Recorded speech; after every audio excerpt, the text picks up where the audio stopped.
Welcome to episode 516 of This Week in League. I'm Nate. And I'm Jay. And I'm Glenn.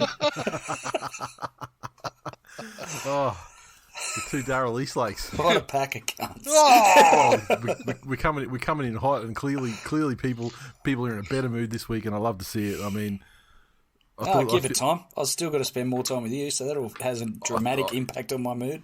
Yeah, I thought we might be without Stepdad this week after the revelations from last week's episode when he was telling everyone about how fuckable the new Yellow Wiggle is, and then it turns out she's 15 years old, and apparently there's multiple Yellow Wiggles, and you've got to be more specific. There are these days. multiple Yellow Wiggles.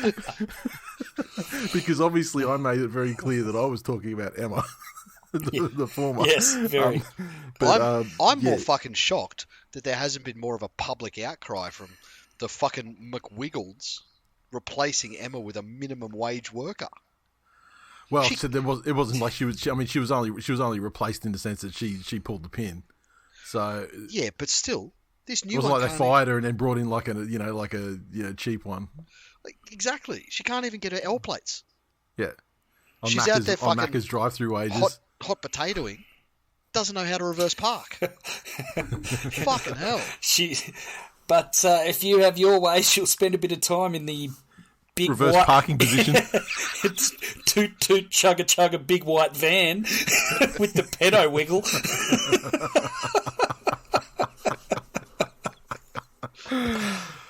Oh fuck yeah! So there was that, but everyone's in a great mood. I mean, this is one of the first times I think we've all had a win in the same round. I'll be honest with you, mate. If I couldn't be in a good mood tonight, I may as well hang it up. Yeah. Now listen, did you buy a print yet? No.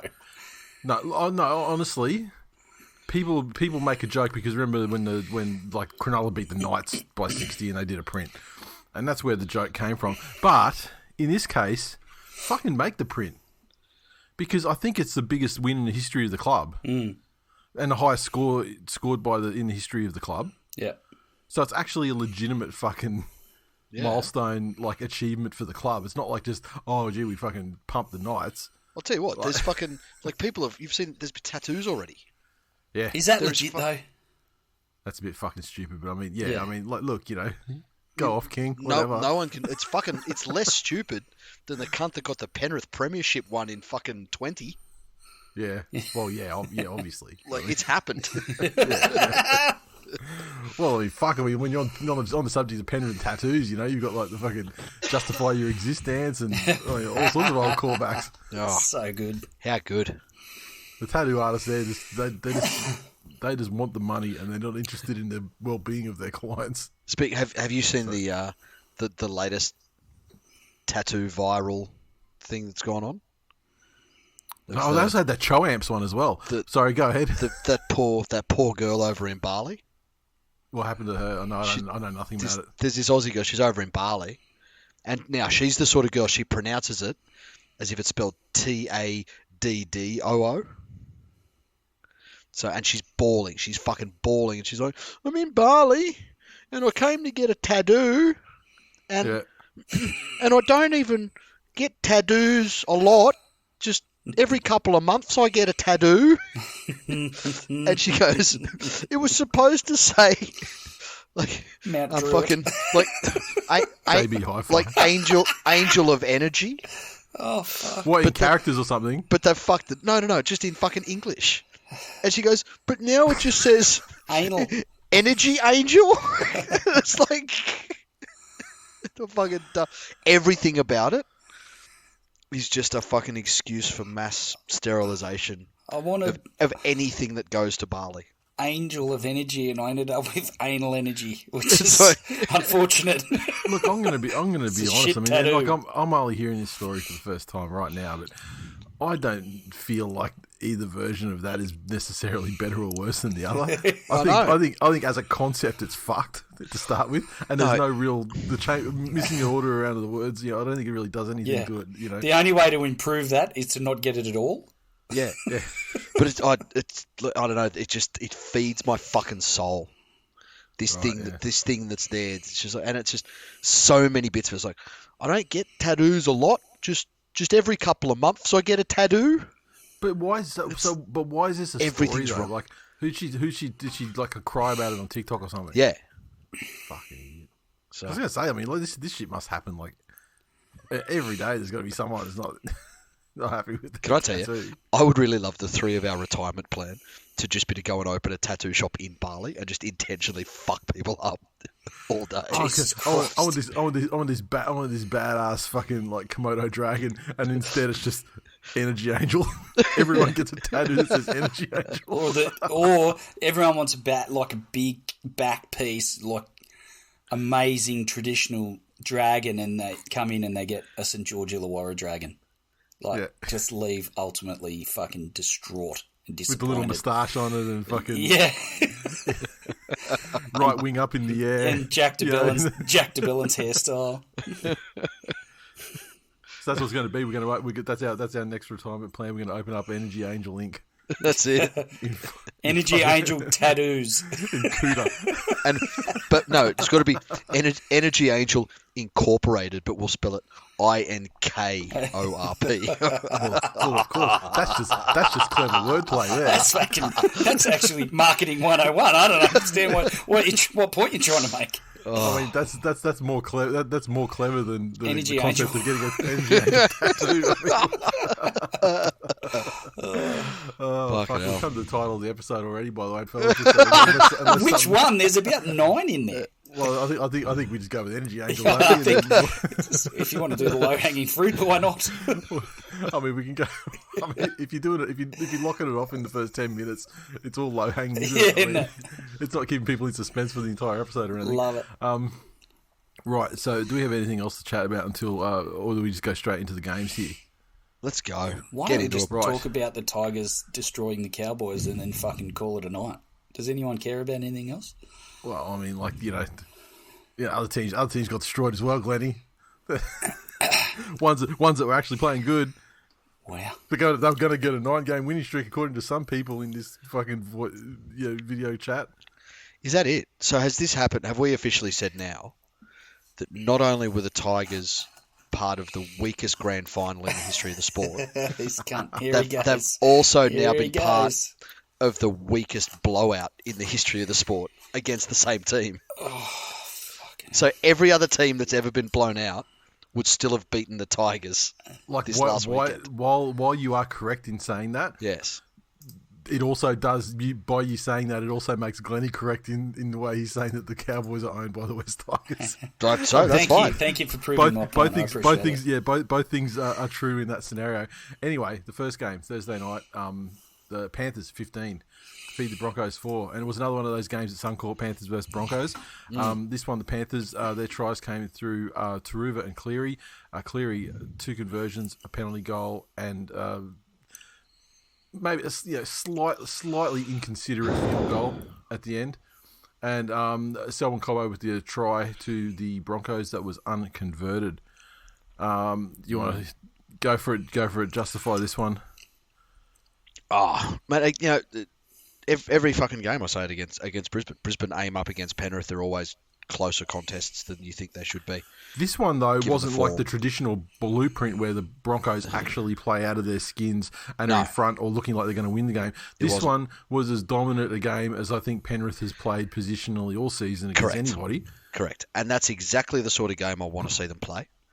I don't need these fucking imaginary world beater games that people have thought they've had for the last couple of seasons. I need this. We will fucking sit there and just dominate territory for 80 fucking minutes. Mm-hmm. It's like a fucking grown up on a little kid where the little kid's there swinging their fucking arms and the grown up's just holding them at arm's reach. They're not doing anything. They're not hitting them back. They're just letting them fucking exhaust themselves. And okay, good. You've had your fun. Now the grown ups are going to get on with winning the football game. Mm. There's nothing you can do about it.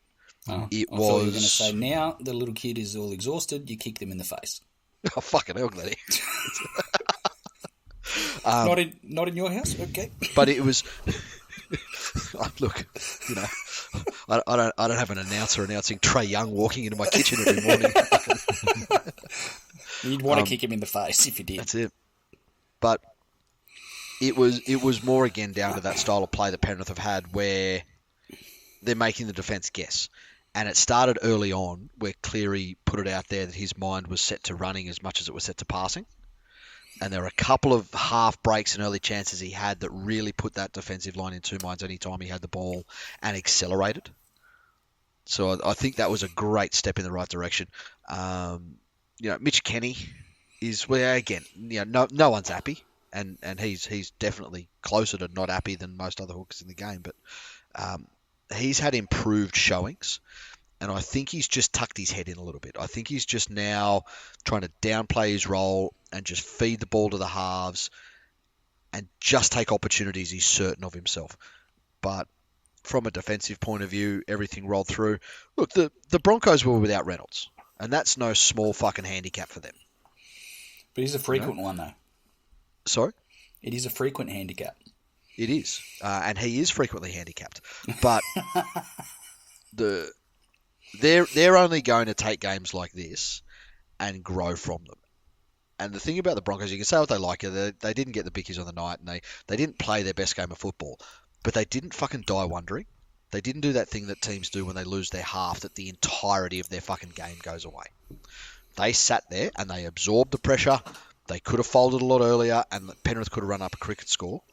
And what I'm really liking this year about watching Reece Walsh play is that he'll chance his arm, and he's one of those players in that sort of fucking James Maloney mindset where he'll take chances and this and they won't come off, and you can see that he's fucking pissed about it. But it's that goldfish memory syndrome. One set later he's back out there, and the play that fucked up isn't weighing on him. That's gone, that's done, and he's on to the next one. There's a little bit of work to be there before I think they'll be serious contenders at the end of the year, barring injuries to some other clubs.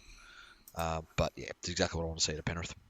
And this is 3 out of the last 4 losses for the Broncos as well. So just to be clear, the slide has begun earlier than last year. It's happening before Origin this year.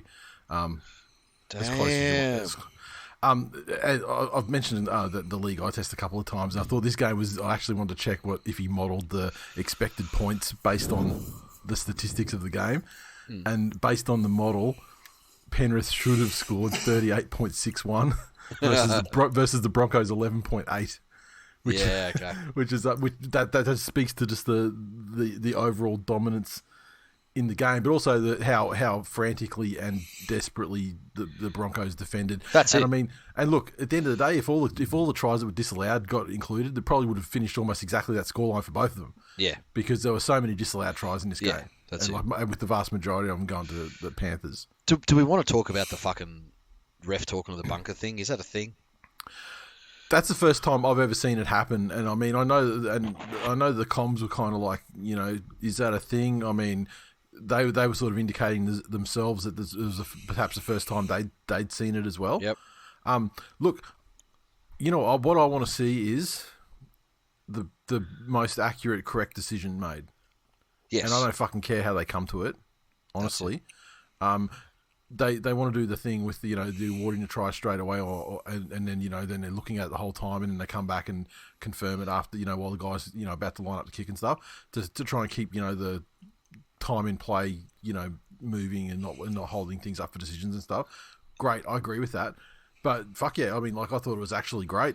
Yep. That the referee spoke up. I mean, I don't know if they're allowed to do it, but if they are, I mean, why the fuck hasn't that happened more in the past? Why haven't some of these bitches that are just like deferring the fucking burden of the decision making off to the guy in the box? How many fucking shit decisions have we had? I think it's great if the guy in the bunker's got someone to confer with, and run some theories by and stuff like that, and get like a second opinion. Yep. So look, yeah, I have no problem with it. I mean, it definitely turned. I mean, it was a very important moment in the game, because from the first pass through, it definitely sounded like whoever was in the bunker was planning to let that Reece Walsh shit slide. Yeah, which would have put it through for a try. But yeah, I think that if the correct decision comes through, then all for it. And I think that's how you got to look at stuff like that. As long as you are getting it correct, and it is a livable process. It's not a fucking 10-minute fuck around to get it. It's fine. Jason, He said, I'm taking the positive on Broncos' really good defence with the Panthers absolutely parked in our half. But poor discipline handling and not having a backup for when the attack is contained is going to be our undoing. James, the Broncos with no halfback and no coach still managed to play playoff standard football, albeit the kind of football that gets you knocked out in straight sets. Hashtag fuck the Broncos. Jeff said, loving the disrespectful field goal. Hashtag fuck the Broncos. Phil, I thought Madden was surprisingly good. A couple of bad decisions, but nothing glaring. Could we train him up as a 9 and fuck Billy off? Yeah, I thought he had a good showing as well. Graham, only luck kept Brisbane in that, really. I fucking love Martin at prop. That will be his spot moving forward. Andrew, look, I'm a passionate Broncos supporter through and through. One thing I'm not passionate about is the way we pay this head-fucked younger generation 10 times as much as the tough old school ever got and have somehow adapted to letting them get what they want. We all got the wooden spoon as a kid. I'm somewhat feeling Kevy copped the spoon left and right and centre straight up the cake hole off Billy. There's no other legitimate answer as to why that West Tiger reject gets any form of honours to pull on a Broncos jumper, let alone take the field. Fucking harsh. Cameron. But accurate. Penrith did a number on Haas, but Carrigan played a blinder for us. 69 tackles and missed 1. You couldn't ask for much more in defence from the boys. Just got dominated in field position and possession that Penrith want to do. 100%. Joey, ref and bunker were trying to ruin my night, but thanks to the Panthers, we all got the result we wanted. Fuck the Broncos. And I'll give the last shot to Philip. He said, I watched this game while down in the holding cells at Mount Druitt Police Station and getting paid while doing so. A culturally relevant and thoroughly enjoyable fuck the Broncos moment. I feel like that story needs more context. Yeah, I know. Where's the rest of it? Come on. Yeah, well, I mean, you're presumably not. I mean, well, he's not getting paid. Yeah, you're obviously. Yeah, so he's not in there. Yeah, like you're not watching footy when you're in the holding cells. I mean, they're basically looking at watching you as if should we fucking take your shoelaces out as well? Yeah, exactly. Are the shoelaces going to be a fucking problem for us? Right, the Dragons 24 defeated the Roosters 22 down at Jubilee. The Dragons 24 tries to Sully, Hunt, Jaden Sewer, and Matthew Feeney. Lomax 3 conversions and a penalty goal. The Roosters 22, a double to Desco, a double to Kiri, and 3 conversions to Suali. I think Tedesco's started in this game with Origin selection around the corner. He had some really Tedesco moments in the game, I thought. One that looked like it was going to win the Roosters a game. That was big. That 1-on-1 strip. Yeah, that was a fucking big moment. And look, he is the guy for the big moment. There's nothing he hasn't really done in the game, and I just think that there's been points of this season where he hasn't been himself, and it's reflected in how the Roosters have been going up and down. And this is the right kind of performance heading into Origin that you'd expect from him. The Dragons, sans Hook, showed more heart and spirit in that 80-minute performance than they have for their entire tenure under Griffin. You could see what it meant to the players. You could see the emotion in the coaching box. And, I think we've probably, as much as Hook has copped a hell of a lot of flack, and deservedly so, I think it was actually worse than what we realised. Like, those players look fucking ecstatic to have played that way and come away with that win. And obviously a lot of that has to do with the way it came about in the last 15 seconds or whatever. But I'll be interested to see, the level of engagement from the players across 80 minutes for the rest of the season now that Hook's gone, in comparison to how they were with him at the helm. This game was very close to some of the other games, though, too. I mean, it really was just that, the goal kicking went their way this time, too, you know what I mean? True. Here's this thing, though. I really don't know how I feel about the whole dead cat bounce, whatever you want to fucking call it, with a new coach. Part of me is like, well, if that was what this group was capable of, because they played a great game of footy, if that's what this group was capable of, that's a really ordinary showing that over multiple years, this coach hadn't been able to get it out of them. Hmm. Then the other side of me says, you paid a lot of fucking money to kick a ball around. If not liking the person in charge means that you actively don't play to your ability, then I've got some big fucking questions about you as a professional sports person. And I don't know which side of the fence I fall on that, and I'm sort of seesawing back and forth. And I have been the fucking recipient of Griffin Ball. I sit here in a position where I have like literally had people with, knowledge inside the club essentially saying that he would sit there and ramble 6 random words as the game plan. And then Seraldo and fucking some of the other assistants would be there, like Peter Wallace would be there trying to fucking marry them together to create some sort of cohesive instructions so the players knew what they were doing out there.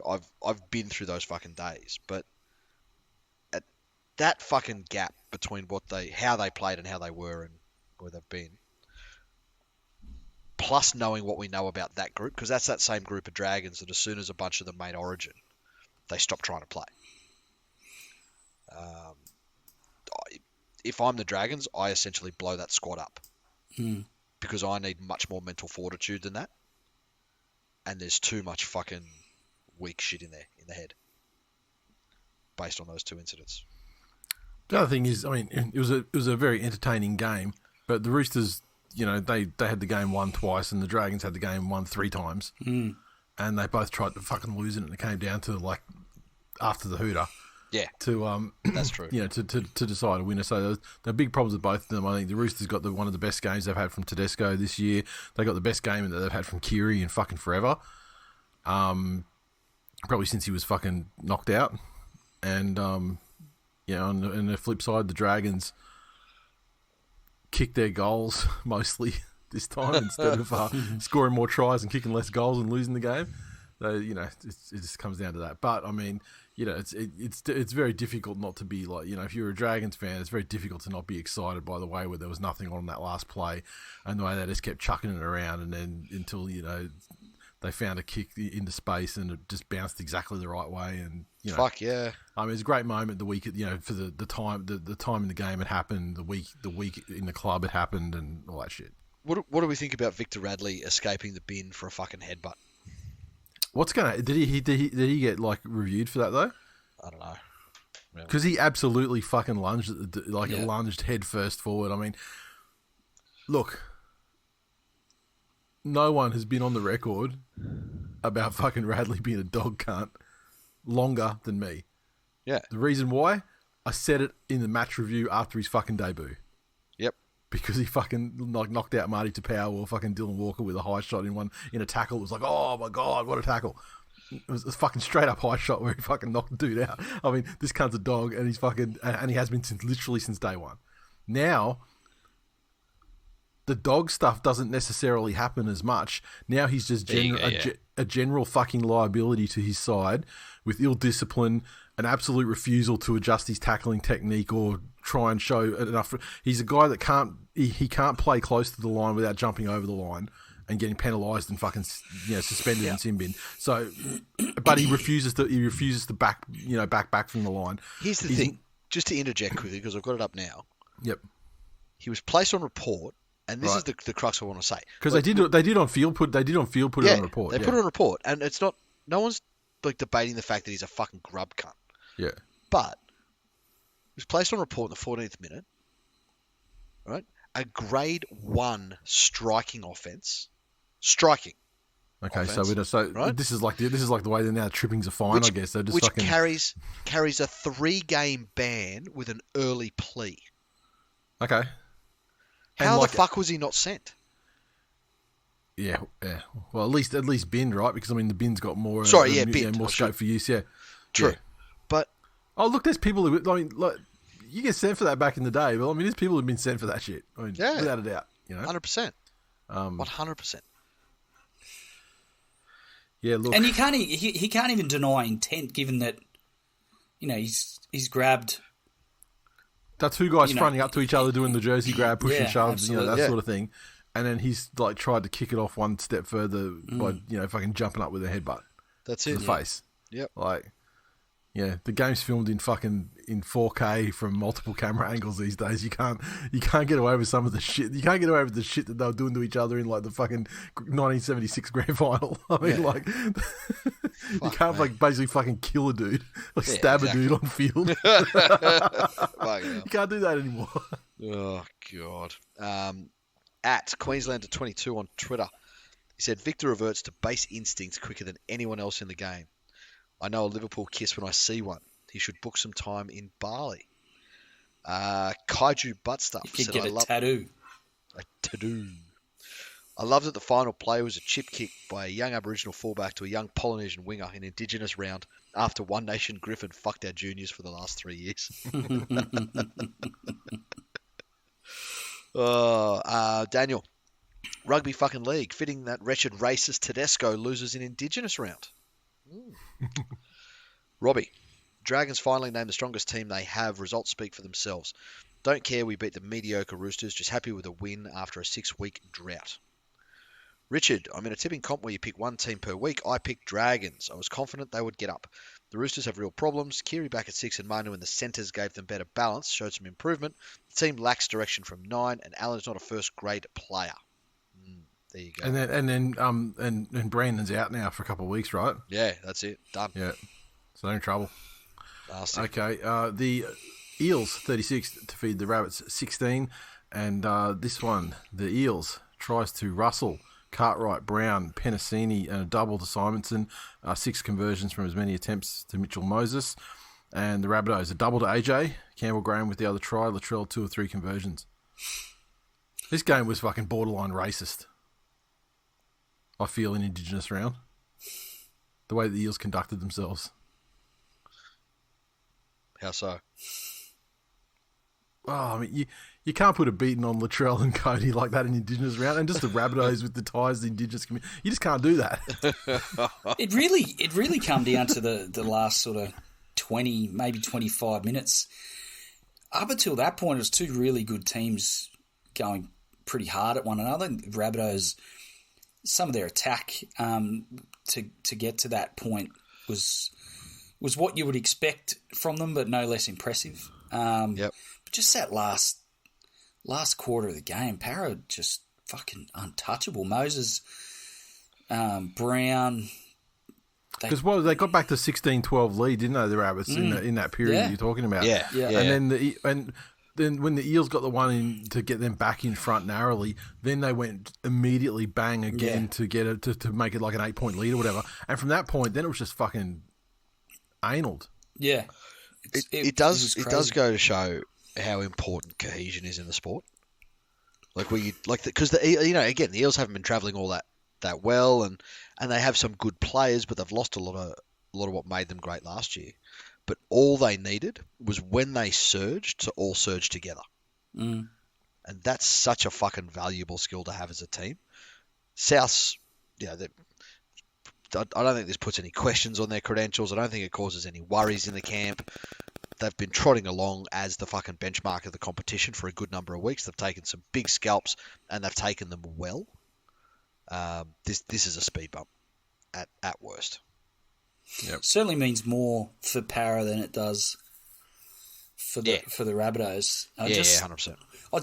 The scoreline makes it look like the Eels just crushed them, but they crushed them for 20 minutes, and maybe less. And that's where the scoreline blew out, which is crazy when they're on and they get it together.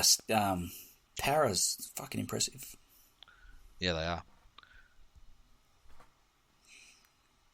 Sorry, sign language is not great. Glennie, where's your fucking phone, cunt? It's fucking way over there. It's pretty close. That's really close. We apologise for the recent fucking feedback. Oh, here we go. So now we're gonna get now we're gonna get the comments. Glennie. Ding, ding, ding, ding. Oh, he's actually hooked it right over the fucking other side of the room. Nice one, Glennie. Nice one. See, it didn't have to be said. We were trying to sign language at what you were talking, but. Where were we? Worse at reading a room than Tim Sheens. I could only see you do one action. I couldn't see if Nate was doing anything. I couldn't see. I was doing the phone thing, and then I was like, holding up my phone, and then going. You know, you can. Sorry, I was looking at my notes. Between our screens. You don't have to try and look at one of us with each eye. You can look at us like back and forth. Fuckhead, I was looking at my notes, and it only brings up the insert of the person that's talking. Now he's in a bad mood again. Good one, Jay. What? Join the fucking dots, you morons.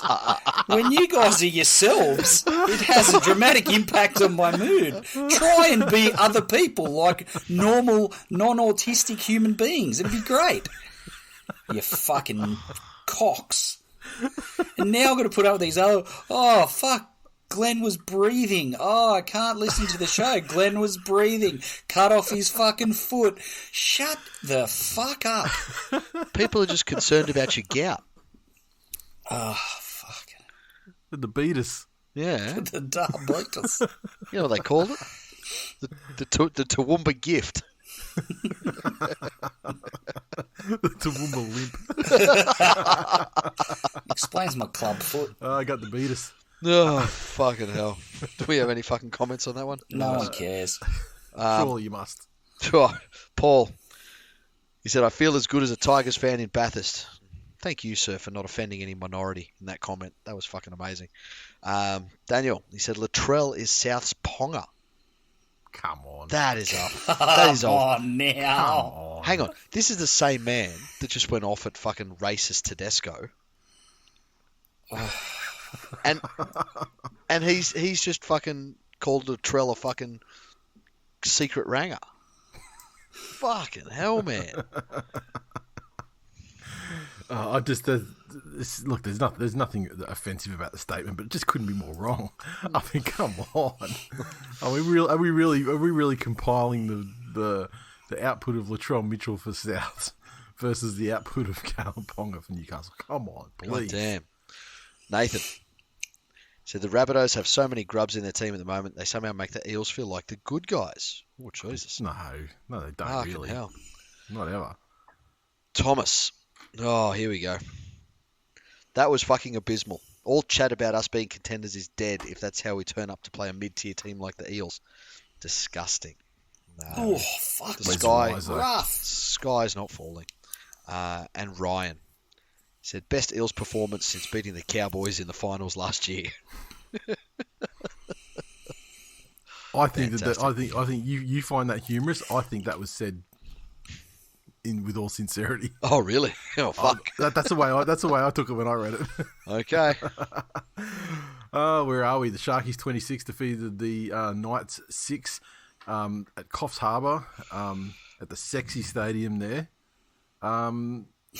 Sharks 26 tries to Kennedy, the Mutt, Connor Tracy, and Royce Hunt. 4 conversions from as many attempts to Nico Hines, a penalty goal on top of that, and the Knights a solitary try to Callum Ponga, conversion to Lachlan Miller. Too easy and too classy for the Sharks. Nico and Kennedy in particular, again, just outstanding. Newcastle, one of the biggest things I took away from the game was Newcastle surrendered meekly, which is one thing, but those days of gallant losses and 80-minute efforts, even in defeat, are well behind Newcastle now. Like, they can turn up their fucking toes as well as anyone these days. And, Ponga was prone on the ground again after, innocuous sort of contact from a teammate, no less. Himself in defence as well. It wasn't even like he was targeted. And, yeah, exactly. And positively though, the flip side is that he did pass that HIA and made his return to the game. True.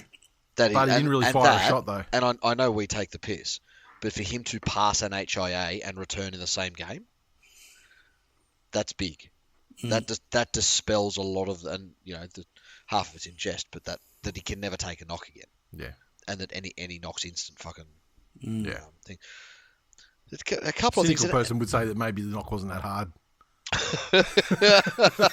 There it is. Then there's that other stuff where, and I know he didn't ask to be paid the money he is, but if you're the big ticket player at a club, especially if you're part of the spine, then doing things like, forgetting that you've got an extra tackle left and just not playing the ball, getting up and walking away from the ball as if it's a fucking handover. Like planning it down and turning around and walking Yeah. away, yeah. Like that shit. And look, everyone's fucking made mistakes. To be Players fair, wrong it's the probably run concussed way. at the And time. yeah, exactly. That sort of shit to me, there's just too much of that with Ponga. It's almost that absent-mindedness. Oh, well, fucking look at that. Isn't that silly? Oh. That was a good old throwback to the guy getting turned around to tackle, play the ball the wrong way. It was that sort of ballpark. Well, no, but you can understand how that happens. Like if you are physically turned around. Yeah. But yeah. I don't know. I've had enough of that. Anything else you want to say on that, Glenn? No, I've had enough of that. Fuck it, Fucking move on. The only comment I have. Hey, he just said he's had enough of it. The Knights didn't fire a shot, and the Sharks weren't incredible, and they took a while to build that lead that they ended up with at the end of the game. That game was very reachable it was within Newcastle's reach for a long period of time. Yeah. And they just couldn't fire a shot to even give themselves half a chance. Yeah, exactly. I've got half the Sharks team on my Supercoach team, and they were fucking pathetic. I'm filthy at them. You can't even get the joy out of that. No, can't. I need some fucking legitimate joy. Anything else you want to add to that one, Glennie? No, I've had enough of that. Want to get the good stuff, don't we, Glennie? Danny said, not a bad effort to keep the flogging to 20, but they could have done much more to put in a better effort to win. Oh, there you go. Isaac, that was so hard to watch. The individual bad decisions, the team poor defense, the lack of intensity and effort, all round head fuckness of the Knights today was so disappointing. I can't go back to Spoon era Knights. I just can't. Yes, you can. Just hold on. I feel, at the moment, are the Knights the team with the biggest distance between their ceiling and their floor? Yeah, I don't know. I have ideas. What would that idea be? I think Manly might be close. Yeah. Because I mean, they can go top 4 to bottom 4 in one fucking, all they need is fucking. Yeah.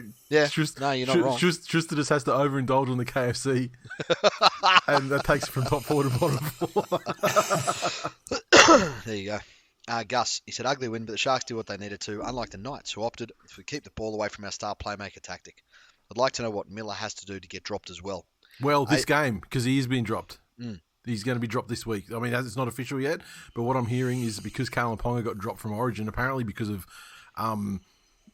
concerns about his, HIAs. Yep. Because he's getting dropped, he's going back to fullback. There you go. And Miller's getting dropped for this particular game. There we go. So yeah, he has done it. It's not official yet, but when Tuesday afternoon, it should be confirmed. We'll let you know. That's us. Next game. Here we are. Okay, Glennie. The West Tigers 66. Defeat the North Queensland Cowboys 18. Glennie, shut the fuck up. Shut the fuck up. We can't afford the rights to that. In front of a miserable fucking crowd, to be honest, of 12,000 and change. 12,000? Are you serious? That's all you can get in there. It means there's going to... What a fucking meme club. There was actually 52,000 there, but 40,000 people were in line waiting for the toilet. It's going to be a claim to fame now where people will be like, yeah, I was there that night when the Tigers, yeah. So the Tigers 66 came through tries to Stefano, Jareen Buller, Fanua Pole, Glennie's mate, Joe Offahangawe, and what is probably his last game for the club, John Bateman. And then we go to the doubles. We had Junior Tupou with a double, Nofaluma with a double, and Starlord with a double. Wakeham, 8 conversions from as many attempts. Appy got 2 from 2, and Luke Brooks, he got a go as well in his 200th game and got that one. The Cowboys 18 tries to Felt, Leilua and Cotter. Holmes 3 of 3 conversions. Glennie, the floor is yours. Look, first and foremost, it's important to win the games that you're expected to win. We did it against Penrith. We've now done it against the Cowboys. We always beat the Cowboys. I fucking told you people this. No one wanted to listen. We own them and their kids. And now, after this result, the next 5 generations of the Cowboys family, we own them too. That's like No, Are you no, saying no. you've This is inflicted- my time. Shut up. No, but I'm asking you a question to clarify on what you just said. Are you saying that the West Tigers inflicted genetic trauma on the sperm of current Cowboys players Yes. that will be carried down through the generations to Such come? was the kick in the fucking balls to the Cowboys and every one of their players, 'Cause surely everyone wouldn't- involved in the organisation, every single one of their fans. Surely wouldn't be someone from Toowoomba claiming to own, indigenous heavy communities in northern Queensland, would it? I think he's saying that the no. West Tigers do. He's not claiming that he personally owns them. Yeah, not me personally. That's a bit rough. What are mate. you, just like a That's steward? racist. You're just looking after them? I'm just a town crier. He's like an intermediary in the transaction. Oh, you're the broker. He's the middleman. Look, let's be honest. This is exactly what every single North Queensland fan deserves. Every last one of them. For the Tigers, it was a milestone game. It was at Leichhardt against the team we never lose to. Brooksy's 200th. These are the type of games we never lose, surely. Everyone expected this to happen. It was one for the ages. I thought it was going to be 70. Could you imagine if it was fucking 70? My days. But you could tell from the outset, and they mentioned, the commentators mentioned in regards to both teams' warm-ups, that the Tigers were full of talk, full of energy. They looked like they were on, and the Cowboys, like in contrast, were just looked flat. I think it was Michael Ennis. Contrast to that, the game that we played against Brisbane at Suncorp, and I'm sure I mentioned it in the review of that game. We were fairly high up watching that game, and you could tell even from that distance that the Tigers, even in the warm-up, looked like they didn't want to be there, and they certainly played that way. It was much the same for the Cowboys. I think it was a bit of a aided and abetted by the Cowboys just not being able to deal with it, but it's a bit of a culmination also of what they've been trying to put together over probably the last month, 4 to 6 weeks. It's obviously the win, we've had 3 wins out of the 4, which sort of started with the Penrith game, but even 2 weeks prior to that, they were struggling to score points, but the effort was there, the completions were there, so they were good signs. I think this was probably a culmination of that and showed that when they get it right, they've got the players to really execute. So, as you heard, many of you would have heard on the member side, I was pretty excited. It was. Can I just ask Jay how he was? Because generally speaking, he's very reserved and quiet. Like there was a stage. I think it was when you hit 34, and I said to you, I said the Cowboys were done 8 points ago, and you didn't fucking believe because Felt had scored, and what were you up by there? You were up by 12 or 16 or something at that stage, and it wasn't an unassailable lead. And the Tigers have lost games by, people coming back by less than that. But yeah, you could fucking tell as a neutral, you could tell that the Cowboys were fucking gone. Mm. And then you didn't even believe they were going to get 50. Oh, do I dare to dream? 50 would be nice. 50 would be nice. Fucking hell, Glennie. That was. And we said it on the member side. Take nothing away from the Tigers because it was a much improved performance by them. And it was the most complete 80 minutes of football I think they've played in the history of the fucking club. Yeah, and like we were saying before we started recording, I think it's the highest score and the biggest win in the history of the club. That's it. However, the Cowboys, fucking, they are gone. And it wasn't it wasn't this game necessarily. This game did fucking everything to finish them. But it's the culmination of everything they've been through and the drop they've had since last season. This game, like as soon as this game got tough, they were fucking checked out. And I would go so far as to say that maybe only Val Holmes was in there for the long haul, and you could see it in the game. And Glenn, how many times did I mention the thing?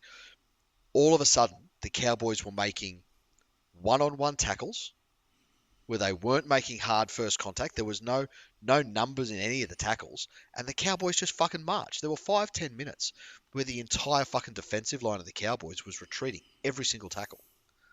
It was absolutely obvious that they had no idea what to do out there. They were fucking shot. So, but, again, fucking get the tat, Glenny. Get the fucking tat.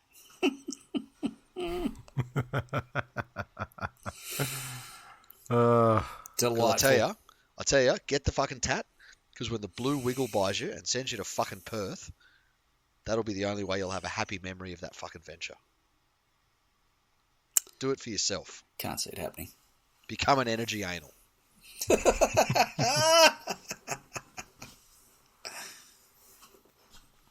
So I'm just saying, look, so most points by West Tigers in a match.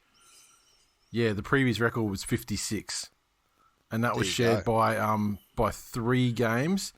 There was a game against the Bulldogs, 56-4 in 2008. 2009, there was 56-10 over Sharks, and 2004 there was 56-6 over Souths. So what you haven't done though? So what was the final? This was 66-18, wasn't it? This one. So now we're looking at this. The website I'm looking at here, it doesn't have the margins and stuff like that updated yet. But I think you're gonna fall just short, because the record, is 52-point win, which is a 54-2 over Bulldogs in 2005, and so you didn't quite reach that record. So it's going to be equal with the 4th highest winning margin. What matters more, winning margin or highest score? Yeah, I think highest points is like scored. It's the first time they cracked 60. It's the highest score. The highest number of points they've scored in the history of the club. Yep. I mean, undoubtedly. I mean, and we're saying this again. Put out a fucking print. Brooksy 200, the highest fucking score the clubs in the history of the franchise. Yeah, I mean, that's a reason for a print. Not just some ridiculous fucking win that everyone was getting over the Newcastle Knights in 2016 or 2017 or whatever it fucking was. Right? Fuck that shit. And you know who I'm talking about. Anything else, Glennie? No, I think I've said it all. Did you pump up Star-Lord for fucking getting like 5 line breaks and? His stats were fucking amazing. I did say multiple times he was giving Val Holmes a bath, and he was. He's sort of been in and out of first grade. He's played, for the Tigers. He's played a bit on the wing, but tell you what, right centre's his spot. Yep. I don't know what happens when Naden comes back, but anyway. Yeah. It's hard to shift after that performance. Let's see Absolutely. how he goes, going forward. Yeah. That's it. Righto, next game. You got socials for that one or no? No socials for that one. Get really? fucked. Fuck off there. Fuck off. There's no socials for that one. No, there's I forgot to put it up. You piece of shit. You did put it up. I saw it. It was that one with you were talking about the episode, you liar. Hayden. I replied to that thread. That thread was fucking definitely there. You lied ass dog. You were genuinely fucking hurt there, Glenny. I was like, this fuckhead. That was like someone fucking told you 3 grand finals in a row, 2 premierships in a row, and Give just my people the chance to sleep on this.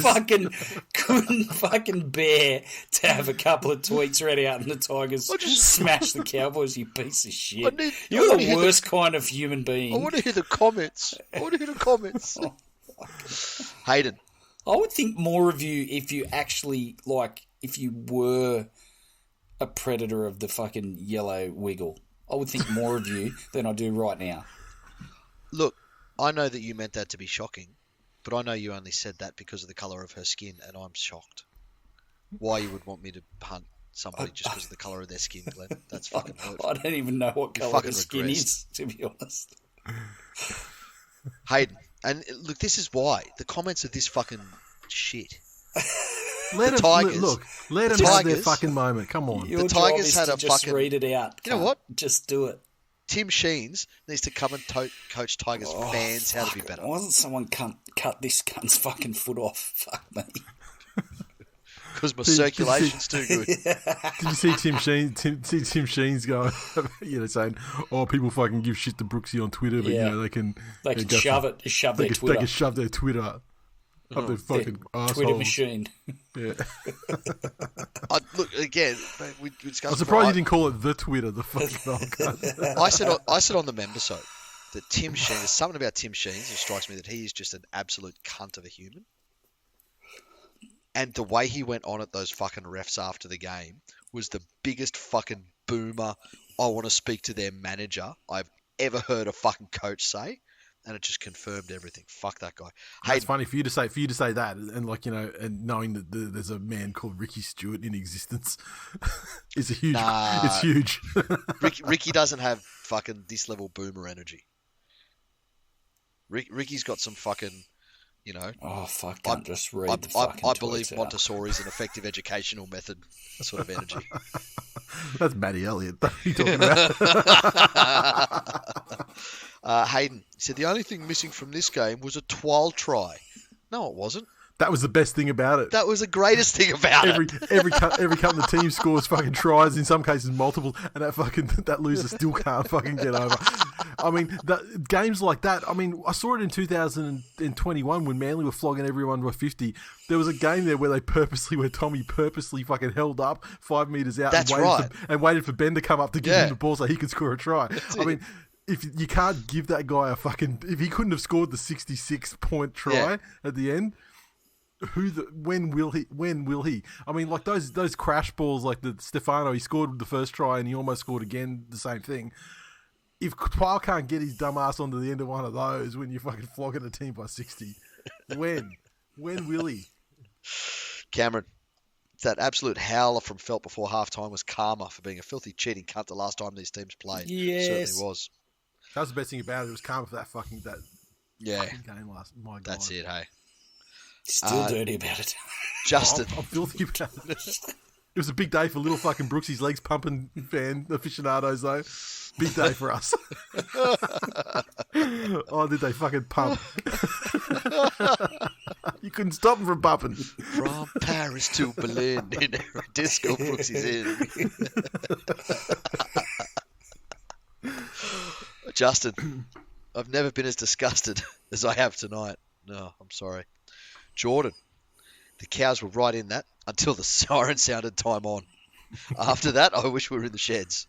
Judging by the shithouse performance, so did they. Our absolute favourite West Tigers fan, Sam, he said, I need to... What? He'd struggle to make the top 20. Let us celebrate our fucking listeners, Glennie. Not that guy. Don't celebrate I will say though, I mean, while we're, before we start sucking each other's dicks on this, I will say that he lives in Sydney and wasn't at Leichhardt for that game. And so I'm just saying, no judgment. That's all I'm saying. It's plenty of judgment. It's another reason why he's a piece of shit. He said, I need the Tigers to go full Sharks and release some commemorative merch. Maybe a little bunny in a Cowboys jersey with a score on it. I love it. Fucking, I hope everyone's contacted the club for that because they fucking need it. But honestly, go to the Rabbitoh shop, or just go to fucking like one of those Indian $2 shops, buy a fucking plush bunny. Go to West Tiger shop, buy a fucking tiger, and take the fucking little jacket off it and put it on the bunny. Take it down to fucking Embroid Me and say, can you please embroider 66 to 18 and then fucking the date on the jacket of this guy. I mean, be the change you want to see in this world. Exactly. Is that it? That's us. Okay, the Storm 24 defeated the Dolphins 16, Suncorp Stadium, Saturday evening. Storm, their tries to Warbrick, Munster, Katoa and Smith, 4 conversions from as many attempts to Nick Meaney, and Dolphins 16, a double to Jermaine Asako, try to Cody Nikorima, and 2 conversions to Jermaine Asako.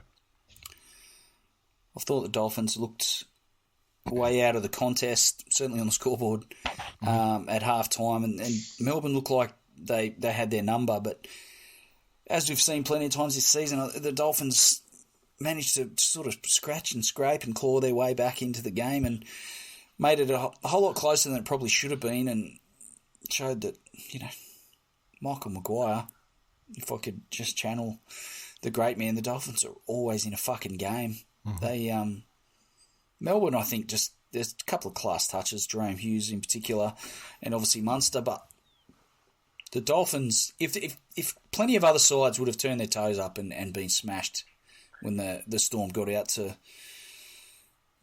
whatever it was, 20-4 or something. Yeah. At one stage, plenty of other teams don't continue that effort and trust, their style of play to get back into the game. But the Dolphins have shown not only here, but plenty of times this season that they're going to play for 80 and back themselves. And whilst they're not always going to get the result, they're putting themselves in position to win each and every week. So it's impressive. Yeah, and just think for a second though. This one I think was always going to play out like this. You talk about revenge games and going back to where you've spent time. To be that Dolphins forward pack, or the contingent of it that came from Melbourne anyway, imagine what a fucking intimidating mission that was to go back in there knowing full well what was waiting for you. Like, it's very different to somebody, leaving the Dogs or the Titans or the Tigers and knowing that you're going to go back there and the club's a fucking shambles and you'll get a win pretty easily. It's going back there and you know that they're going to be prepped for you. And you know that they know that you're going to be there to make a point and they're there to ruin your fucking day. And I think it was just too big an occasion for too many of the leaders in the Dolphins team. This was the first time that I've seen them look as if they were a little bit rudderless out there. And I think the event was just too much for those guys coming back. Fair. Did you see the stuff on the socials with Jared Wallace in his 200th game? No. The Dolphins put a thing up where he was getting his jersey presented. I think he's like his old man or something. But he was talking about the first time he met Wayne, because he started at the Broncos in 2012, but Wayne didn't come back until like 2015 to the Broncos. Yeah. And he was sort of scared, and he'd had shoulder surgery over the off season, so his arm was in a thing. And his first time he meets Wayne, he's talking about the first time he meets Wayne, and Wayne comes up to him and says, how'd you injure your shoulder? Fucking holding up the bench. And he's just gone. Oh my god! And he just go, oh fuck, that's not how I expected the first fucking. Jesus. Oh, it's good gear. Good socials coming out of the Dolphins. Holy fucking hell. David said the Finns were fucking shit. End of story. A lot like the Cows first Broncos game earlier this year, where one team was focused and the other saw the red mist filthy. And I think that sums it up. The Dolphins players were too focused about the occasion, the event, and the opposition rather than the game. Timmy said, I thought Milford was pretty good off the bench. There you go, you would say that. And that was all there was to say about that one. It's not been a redemption of Milford this season, but I mean, he's certainly played the best football he's played since probably, 17? I can't remember when did it start. I can't remember when it started to go really downhill for him over at the Broncos. I mean, it was obviously rock bottom, when he's getting up to sort of, 2020 and stuff like that. But I can't remember how well he maintained that 2015 level after losing that grand final. Because it wasn't like an instant drop off the cliff, was it? No, it wasn't. It was still full of promise. That was the whole, fuck, is this working, as Wayne turned him into a 6 after he came from Canberra. All right. You got socials there, or it's done? That's it. All right. The Bulldogs 20 defeated the Titans 18 at Accor Stadium. The Doggies 20 came through tries to Averillo, Addo-Carr, Kiraz and Ockenbaugh. Burton 2 conversions. And the Titans 18 tries 2 for Feeder, Stimson and Sami. Boyd 2 conversions, 1 penalty goal. Much has been made about, obviously, Burton and Fox, and we've had plenty of cracks about those guys being the be-all, end-all of the Bulldogs' attack. And it was quite evident with Burton bursting through and scoring in the end. Fox puts the ball over the line. But I feel like Perham, Kiraz and Averillo slowly but surely are putting themselves in positions to be attacking threats for the Dogs as well, more than what we've seen since Burton and Fox have come to the club. So I think that's a real positive for the Bulldogs. For the Titans, they probably really should have won this game. And they've got the pieces. I don't know that they're well enough coached to get the best out of those pieces week in, week out. But Tino was great. Fafita had a couple of moments. Tino is the most bipolar fucking player and shouldn't be captain of the side, because he was in large part, one of the reasons they got out to that good lead. Yeah. Then the Dogs started to come back on them, and then so they put Tino back on. But then in the next stint, he's just fucking brain damaged. Like he does some fucking ridiculous shit that a captain of a side shouldn't be doing. Yep. I mean, if you want him to be like enforcer and shit like that, great. But yeah, you might want to put the C on someone who's got a bit of a fucking old head on, like Foz or someone like that, who's not prone to lose their shit when things get a bit crazy. Yeah. No, I think the big difference in this game was, like Birdo was doing the Birdo bombs, and fucking Campbell is an absolute fucking coward under the high ball when it's the Birdo bombs. I'm not saying that those kicks are easy to take. Clearly they fucking suck and are very difficult to take and very difficult to judge. But to not even compete for them, you've got to fucking try. You've got to try and put your body around it and at least try and catch the fucking thing, because letting it bounce, that was directly responsible for 3 tries? Yep. These where they bounce and just go straight to the guy and then, that's it. Well, so the Avarillo one, didn't he catch it on the full? All I know is that Campbell overrun it. Yeah, he didn't get anywhere near it. Didn't compete for it, and Avarillo grabbed it, turned around, and the Carraz one. The Carraz one, it bounced straight to him as well. He went straight through, didn't he? Yep. Yeah. And then the Auto Car one was off the break from Burton, and Ockenbaugh was actually, dare I say, smart football. Yeah, Jayden Ockenbaugh.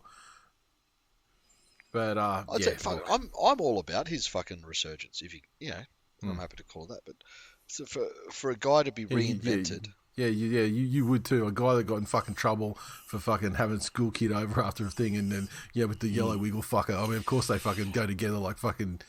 We see your true colours. Yes, Glennie. All you see is colour, and that's how you judge people. We know this. But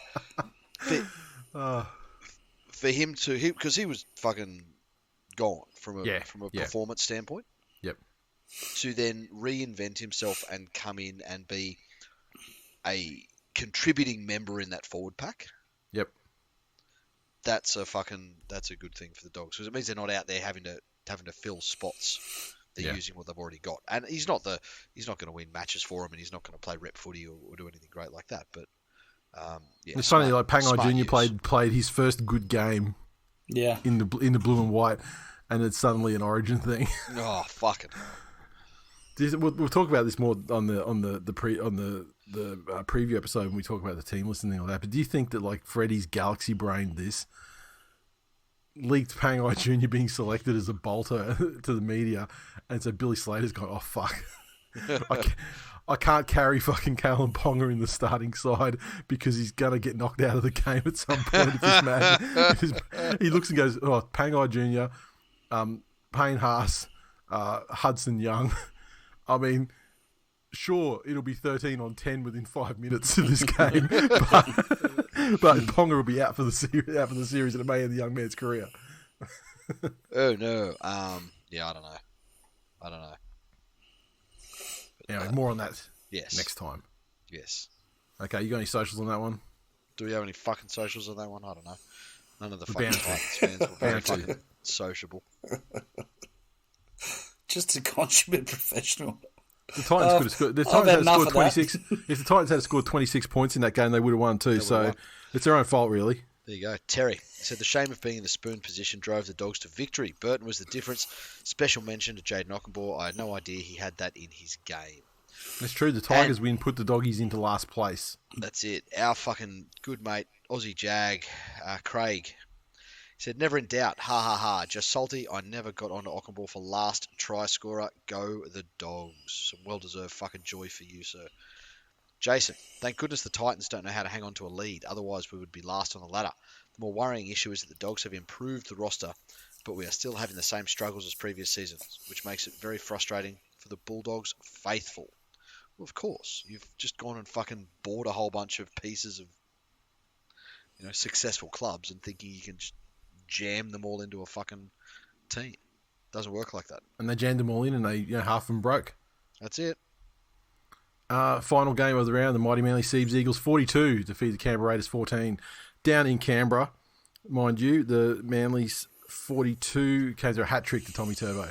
Other tries to Garrick, Parker, Schuster, Saab, and Ben Condon in his debut for the club. Garrick 5 of 8 conversions. The Raiders 14 tries to Whitehead and Mariota. Croker 2 conversions, 1 penalty goal. We're going to get fucking 6 wins in a row. They're going to get 9 wins in a row, some people said, I heard.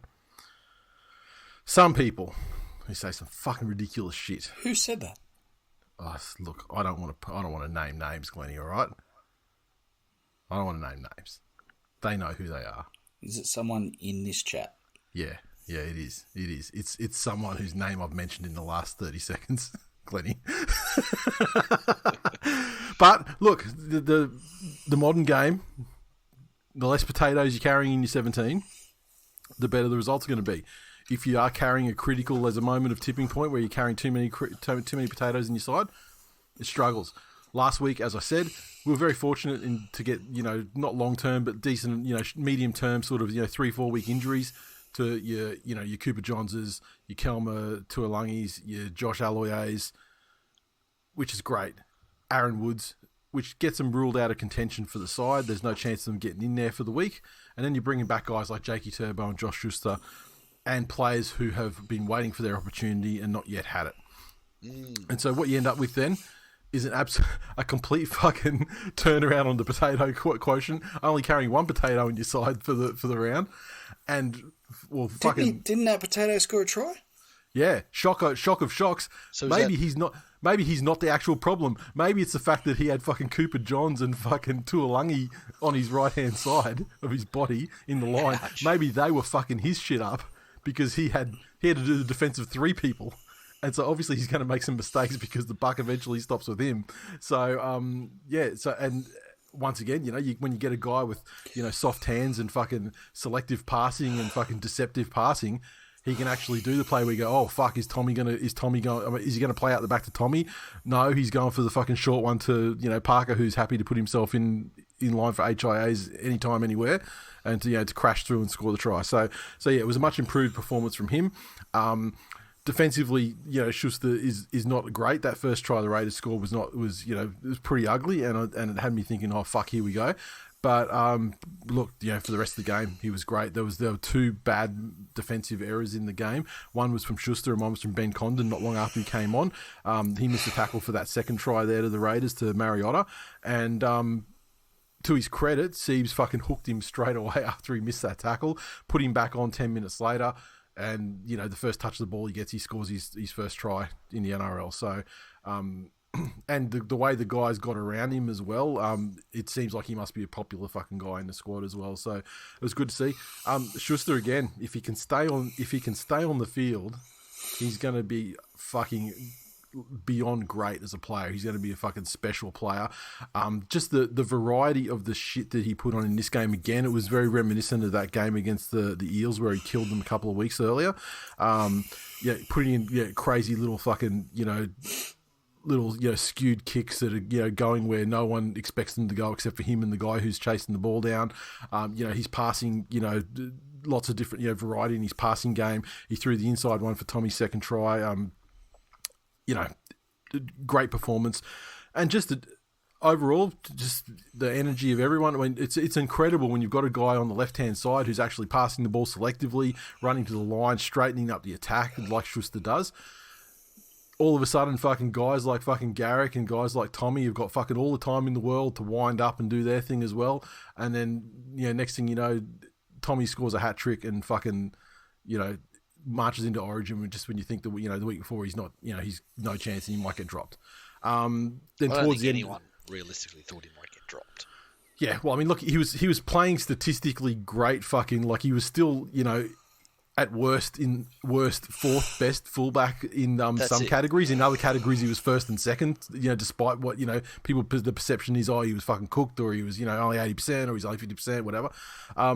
And he certainly dispelled all that shit too in this game too, because there were some tries there in the second half when the game was kind of won, and it was moving into the period of the game where they started to flog them. There was some outright 2021 style tries there down that right hand side with Saab and Kohler and Tommy just fucking burning them. Yeah. And Saab is clearly, with that bulk he's added on, he's lost none of the speed. I mean, that try that he scored, where he was so far behind the play when Tommy and Kohler were sort of out there making the break, and the way he just fucking burned past, just the way he made up like sort of 15 meters, teleported to get that pass and then just burn him off to score the try, was fucking incredible.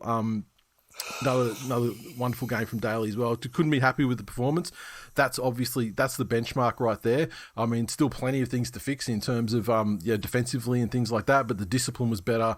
The attack was obviously lights, streets ahead, and off a side that was at home, that had at a time of the season where their home ground is formidable. They'd won 5 games in a row and were looking ahead to build. If they won that game, they would have been in that group that were tied on top of the table as well. So to absolutely fucking brutalise them and beat the fuck out of them the way they did was extremely pleasing. And I haven't had the opportunity to watch Ricky's fucking press conference, but I do like watching that cunt cry, so I'll save that for later. Fucking hell, there you go. Fuck the Raiders. The milk's gone bad. No, it hasn't. It's just I wish I had. They don't have just been moved to Penrith bought it. Yeah. I wish I had more hands so I could give that performance 4 thumbs down. Daniel. He said, the para curse continues. Rory. Commentary locking Turbo in for Origin. As a Queenslander, please pick him. He will get torched. Oof. Oh, who's that bastard that's going to be eating his fucking... Rory! You are going to be eating so many dicks on Origin night. Bennett said, to anyone who doubted Tommy, and in all capitals, and you know who you are, for shame, and you only proved you know nothing about rugby league, the greatest game of all. Oh, fucking hell, Manly fans never change. Shout out to Knowlesy as well. I mean, it's a process. Just trust the process. Fucking how dare you use that fucking phrase? Hey, what's your the process? The process is working better with Tommy's fucking hamstrings than it is with fucking Philadelphia, man. Believe me, that shit hurts me too. Oh, fucking hell, Stephen. Whiten kicks out on the full and immediately yells at his winger for not catching it. In fairness to Whiten, though, the winger really should have anticipated what was happening, positioned himself in the grandstand to receive it. That was some beautiful Whiten shit. I mean, some of those kicks, like those little, like when you see the one that Schuster puts in for the try, and then you see Whiten trying to do the same thing out to the wing, and it just fucking ends up on hits the fence. Yeah. Oh my god. That's it. Classic Jackie. Classic Jackie. That's it. Let's go. Right. So that is it for the round of action, and for the first time in weeks, we're going to be doing double shows. Glenn, you're looking a bit tired, mate. Yeah, I'm fucked. I'll be honest with you. Well, I mean, after the adrenaline dump, fucking it's terrible Tuesday for you after your big night of the Tigers destroy the Cowboys. So I'm not surprised you've got no serotonin left in your body right now. I know how it is. Yeah, so we are going to be back tomorrow for the preview show. That is it for episode 516. As always, go to thisweekinleague.com and you can get redirected to all of our social media, Patreon, Facebook group, all that good shit. Jump in there, contribute, interact. Generally speaking, it's a great bunch of autists, and you'll have a good time. Hoodies are going to be going up. I got a quote. I had to get a variation on the quote to see about different colours. At this stage, putting 5-6 colour variations for the hoodies this year, and also got some prices for the next wave of Patreon gifts that'll be going out in about a month. Fuck as yes. well. So love those on top of it this time, and and the people who got their Patreon stuff from the last shipment seem to fucking love it too, which is always very unless you're one of those dumb cunts that we had to explain the joke to, in which case fucking shame on you. Yeah, it's true. There was a non-zero number. It was a number greater than 0 that we had to explain the joke to. Yes. Some people got it straight away and loved it. Some people liked it. I'm like, ask them about it at a meetup, because I'm sure you're going to see plenty of it at the meetup. That's it. unless you boys have anything else to add. You put a pin That's on this us. one. It is Let's done. go. Done. Talk to you boys tomorrow. See ya. Later.